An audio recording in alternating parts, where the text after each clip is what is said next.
Our night panel continued, and I'd done a little photo shoot with Maureen on shore, left her with Sammy the dog while she took some pictures, and I paddled around for a little while enjoying the sights and sounds.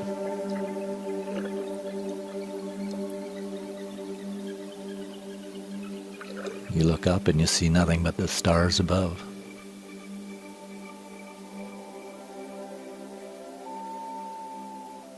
You can hear the owls, and there's a fox crying on the far shore.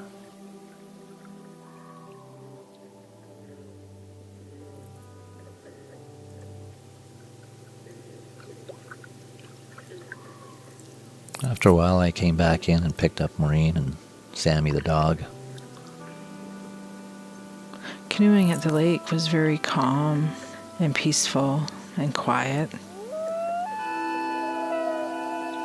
The ambience on the lake was amazing when the loon called just in front of the canoe. We couldn't see it, but the night cam could.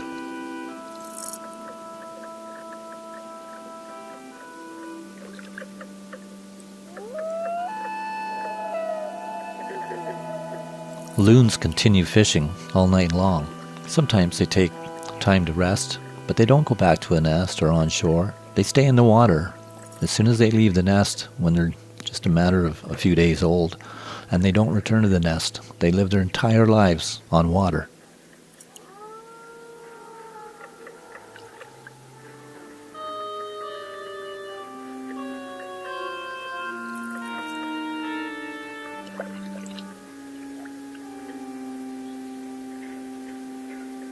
One of the most iconic calls and probably one of the most sought-after experiences in Algonquin Park is hearing the wolves howl.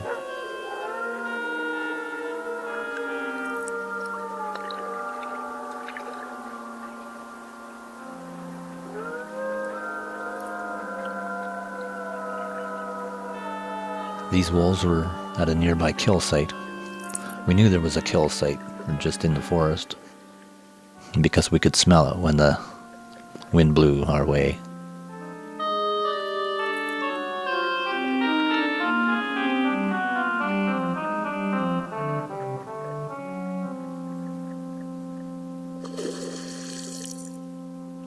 A beaver splash is just off the side of the canoe, about 30 yards away.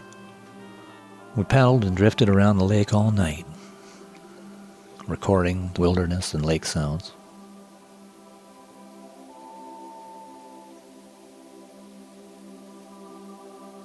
Before we knew it, we could see the first light of dawn. Mist had blanketed the entire lake. But as the sun slowly creeped up, the mist lifted a little.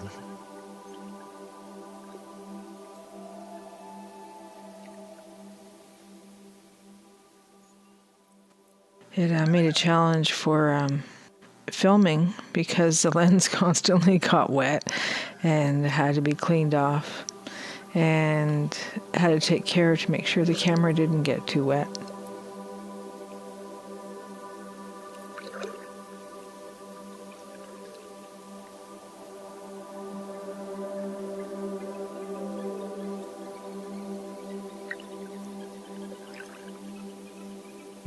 Baby was waving his little leg there, giving a little shake. And the whole family of loons continued making their rounds along the lake, along the shore from bay to bay.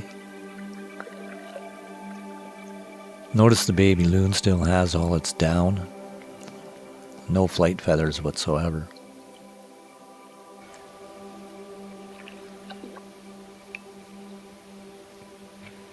I believe that's the male on the right, with his tremolo.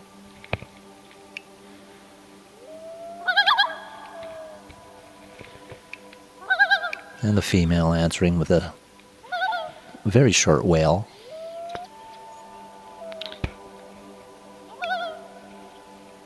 And the babies are looking around.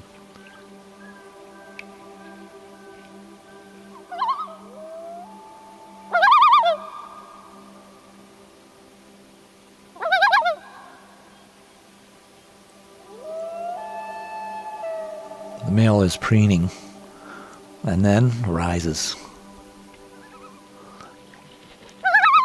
We've noticed that they do that a lot, that they'll preen their feathers and twitch around, and then they'll rise up out of the water, stretching their wings as if ready to fly. I believe they're molting and getting their flight feathers ready for the winter migration.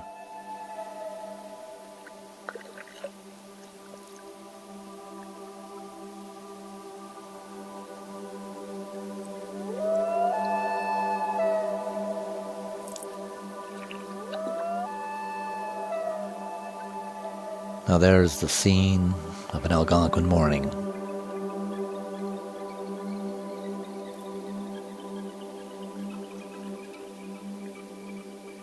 We paddled and investigated all the bays and nooks and crannies around the lake.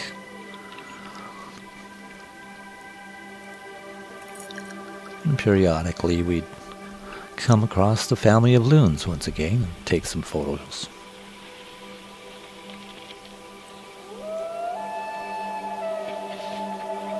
After a few days of watching the loon family, we discussed it and we decided to return weekly to continue documenting the young loons up to their first migration. Filming on the lake was a real delight. You just never know what's going to be around the corner.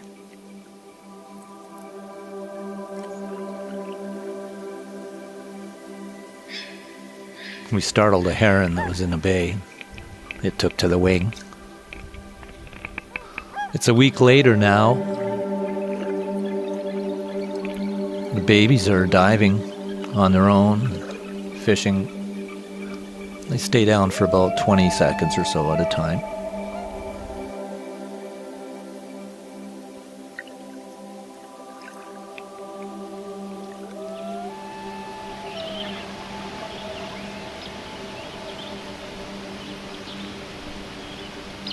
And you can hear the babies squealing. This was the first time that we heard the voices of the young adults. That was the mama giving a small wail to them. Usually they hoot to let the chicks know that they're there. In fact, I'd never heard loons hoot so loudly. And here it is almost a week later. And notice how much bigger the loons are. They've actually lost some of that downy feather look, and they've got some of their flight feathers, and they're even looking more speckled with the black and white pattern.